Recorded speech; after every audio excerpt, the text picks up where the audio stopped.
objective might be Johnny will only punch, and I'm not saying it in a strength-based way, but there will be no holds for 3 of the 7 days of the week, or however, but making sure that when you're trying to eliminate behaviors, that you recognize that the decrease is a good thing to the elimination of the behavior, if that makes sense. So you can't go from 0 to 100. Maybe you need to go from 100 to 80 or 80 to 7, so that the family can see, especially at that next review period, that they're making progress. If you go from 100 to 0 and they're only at 50, families become defeated and think that treatment is not working. When actually treatment is working. It's just that the way that we have written the objective reinforces to them that all or nothing, and we don't want to do that. We want to make sure that we're letting them know that things happen in natural steps. And so they measurable and observable. If there's nothing else that you take away from this presentation, measurable and observable. Most therapists struggle with objectives. They can do interventions all day, they can do goals all day, but they struggle with objectives. And I have a couple of examples to show you. So, objectives should be realistic and viewed within a time frame. And then recognizing that objectives can be accomplished faster than goals, because they are the stepping stone to the goal. And I always say to therapists that if you're still working on the same objective, that you need to review and change the objective or look at your interventions, because there's something that's not working if you're using your treatment plan as a living document. A lot of times people will come in and say, I'm stuck, I'm stuck, I'm stuck, I'm stuck. Okay, where are you at in your treatment plan? Where are you guys at as far as your interventions? What interventions are working and what are not? Is that on your treatment plan? Just using that language back and forth so that we can get staff to see that the treatment plan is a living document. It's not something that we just put in a file or we have on our electronic medical record that we never approach again until the next time that it is due. And then the most important part is, with the good objectives, is having the baseline. So knowing what is the best that Johnny can be and what's the worst that Johnny can be, so that you kind of know that Johnny can't. If Johnny has not put holes in the wall, if Johnny has consistently put holes in the wall 5 of the last 7 days for the last 3 months, then you have a baseline to go from as to what we're trying to reach that becomes a measurable and observable, and it's something that then we can formulate a plan that Johnny will be able to accomplish and feel proud of at that 3-month or 6-month point where we're reviewing the progress of the objective. So common mistakes, I think someone said this earlier, they're too wordy, whereby only the therapist understands it. I talked about goals are too specific and they turn into objectives. One of my pet peeves is that psychiatric appointments are not objectives. I don't know if that's anyone else's pet peeve, but I want to scream when I read that, no, they're not objectives, those are interventions. Because then we're saying that we're giving too much credit to medication.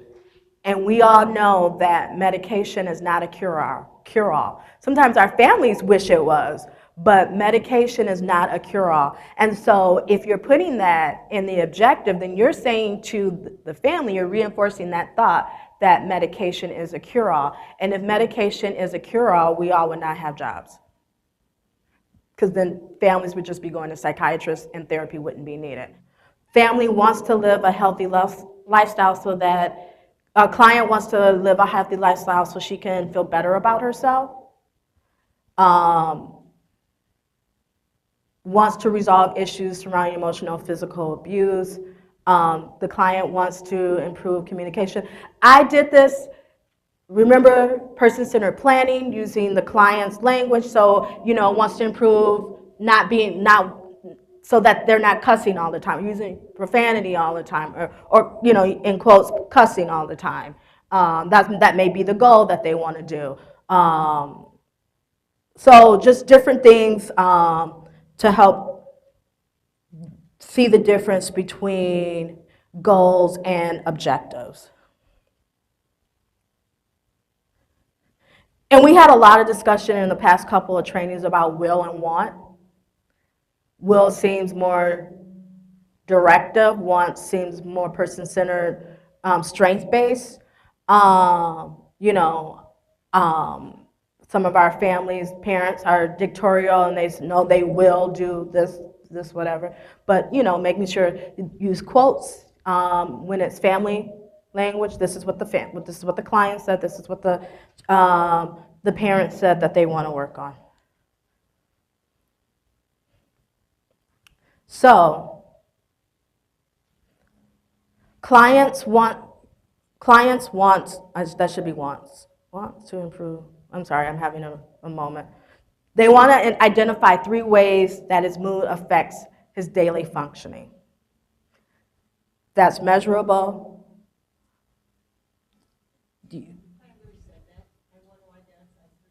No, that's why I'm saying I did this for the purpose of training. But that's why I said, person-centered. I'm just trying to show you what a measurable goal, a measurable objective looks like. They may not say they want to, as far as their mood, they may say, I want to learn why, how can I know that when I feel sad? I'm thinking of a little kid.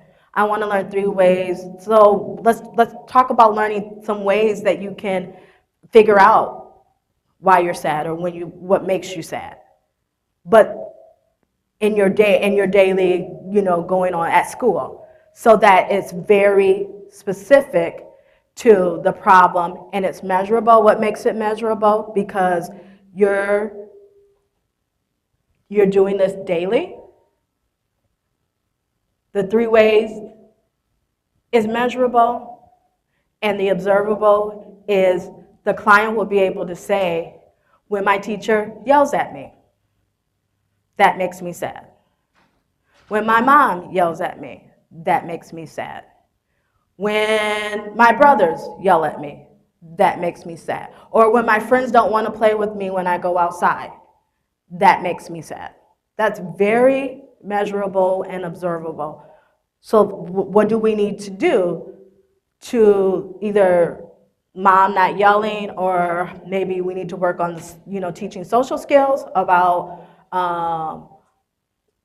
friends not playing, and those are the interventions. So we're moving on to interventions, and I always say that interventions are the area that you can use where you can show that you have knowledge.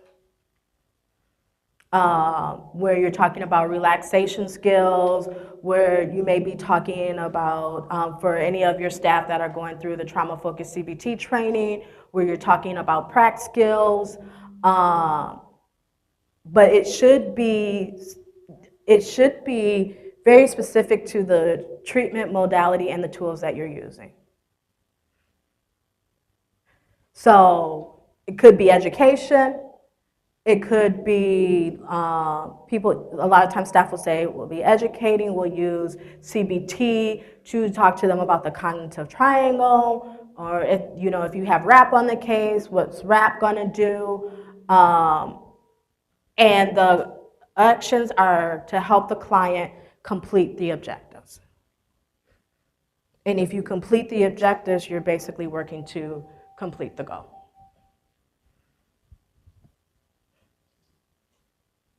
And then when goals and objectives are written correctly, it helps guide the clinician on how to document the progress and barriers based on the measurable objective. So if you are saying something like at 3 out of 7 days a week, no substance use, then in your progress you can say, is it 3? Is it 2? Is it 4? Is it 5? And that's very clear for the reader to understand and see what progress is being made. Any questions about interventions? So would everyone agree that probably the area that most therapists struggle in are the goals and objectives? Yeah.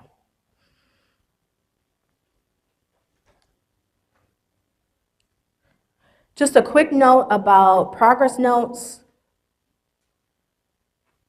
Utilize, document weekly work on the goals and objectives of the treatment plan.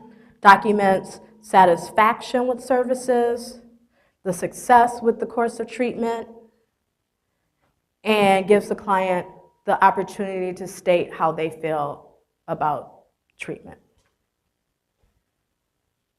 The biggest thing with progress notes is that a lot of times there's that struggle between how much information do I write without being too wordy, but providing enough information so that whomever is reading this can see that we're not just quote unquote kicking it, so to speak.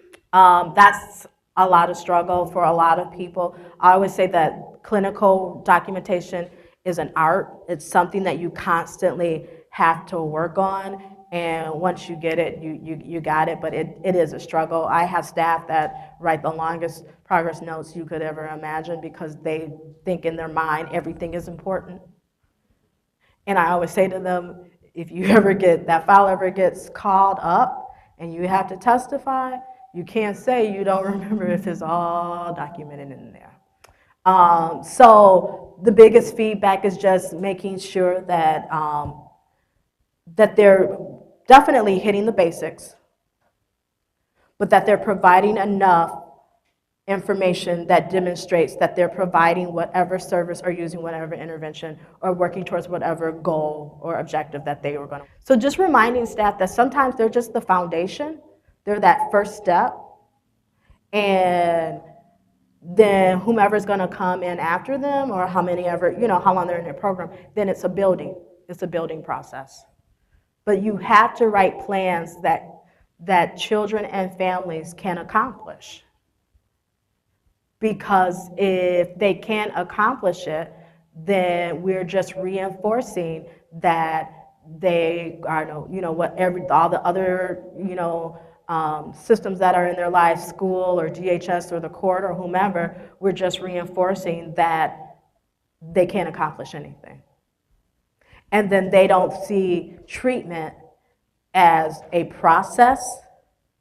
They just see treatment as something that I'm going to fail at. And that's a different way of looking at it through their eyes. Any other questions or suggestions or issues that you found?